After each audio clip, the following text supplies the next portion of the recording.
अस्सलाम वालेकुम dear viewers, welcome to Sindhi infotainment. अॼु जी हिन वीडियो में असां ॻाल्हि कंदासीं SPSC जे बारे में। SPSC जेके कुछ टाइम अॻु लोकल गवर्नमेंट में वैकेंसीज़ अनाउंस कयूं आहिनि, उन्हनि जो उन्हनि ऑफिशियल सिलेबस पंहिंजी वेबसाइट ते रखी छॾियो आहे। अॼु असां ॾिसंदासीं त उहो ऑफिशियल सिलेबस छा आहे ऐं असां तयारी कीअं कयूं उन्हनि पोज़ीशन्स जे लाइ। सभिनी खां पहिरियां असां ईंदासीं SPSC जी वेबसाइट ते।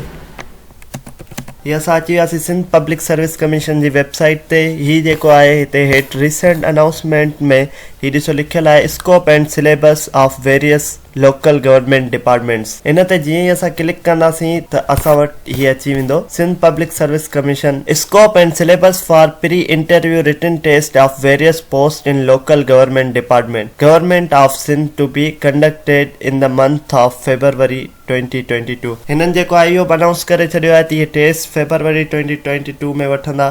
तव्हां वटि 2 महीना आहिनि ऐं तव्हां हिन जी तयारी हाणे खां ई स्टार्ट कयो त जीअं तव्हांजूं टेस्टूं सही थियनि। सभिनी खां पहिरियां जेको आहे म्यूनिसिपल ऑफिसर BPS 17 ग्रेड ही मेल फीमेल इन में ॿई अप्लाई करे सघनि पिया ऐं क्वालिफिकेशन जेको आहे हिन जी ग्रेजुएशन फ्रॉम रिकॉग्नाइज्ड यूनिवर्सिटी। हिन जी क्वालिफिकेशन हुई ग्रेजुएशन फ्रॉम रिकॉग्नाइज्ड यूनिवर्सिटी। उन जो जेको सिलेबस आहे paper will contain multiple choice question of graduation level as per given breakup. हे जेको ॾिनल ब्रेकअप आहे इन जे तहत जेको आहे तव्हांजो मल्टीपल चॉइस क्वेश्चन ईंदो ग्रेजुएशन लेवल। जनरल इंग्लिश तव्हांजी 20% हूंदी। General knowledge including current affairs Pakistan affairs ऐं एवरीडे साइंस 80% हूंदी। जनरल इंग्लिश 20% हूंदी। जनरल इंग्लिश जा 20 सवाल हूंदा ऐं ही जेको आहे 4 पोर्शन गॾाए करे general knowledge current affairs Pakistan affairs and everyday science 80% हूंदी। उन खां पोइ ॿी जेके वैकेंसीज़ हुयूं उहे हुयूं टाउन ऑफिसर्स जूं ऐं जेको आहे टाउन ऑफिसर्स में बि मेल फीमेल ॿई अप्लाई करे सघनि पिया। Qualification graduate from recognised university at least second division. Same qualification हुई इन जी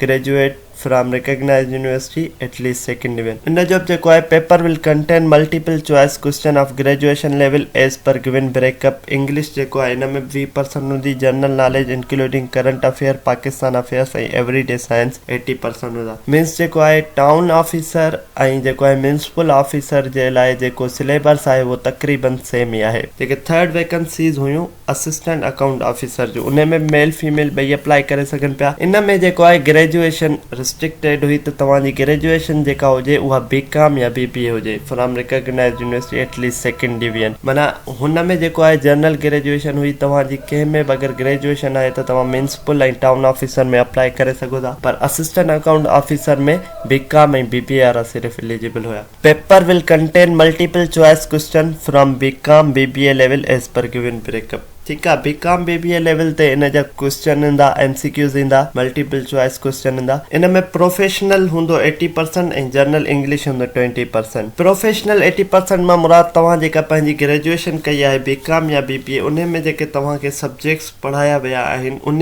तहत तव्हांजो सिलेबस कढियो वेंदो। त जीअं तव्हां पंहिंजे हिन में अकाउंटिंग पढ़ी हूंदी, कॉस्ट अकाउंटिंग पढ़ी हूंदी, मैनेजमेंट अकाउंटिंग पढ़ी हूंदी, मैनेजरल अकाउंटिंग पढ़ी हूंदी, इहे सभु तव्हांखे गॾाए करे इन सभिनी सिलेबस मां जेको बि तव्हां पढ़ियो आहे पंहिंजी ग्रेजुएशन लेवल ते 80% MCQs ईंदा। त वधि मां वधि तव्हां अकाउंटिंग जा जेके तव्हांजा सब्जेक्ट आहिनि उन्हनि जी तयारी कयो ऐं ॿियनि सब्जेक्ट्स खे बि तयारी कयो जीअं मैनेजमेंट थी वियो, इकोनॉमिक्स थी वियो, इहे सभु जीअं तव्हांजी टेस्ट सुठी थिए। उमेदु आहे त तव्हांखे ही ऑफिशियल सिलेबस जी ख़बर पइजी वई हूंदी त सिंध पब्लिक सर्विस कमीशन जो ऑफिशियल सिलेबस छा आहे। वधीक इंफॉर्मेटिव वीडियोज़ जे लाइ असांजे चैनल खे ॾिसंदा रहो। अल्लाह हाफ़िज़।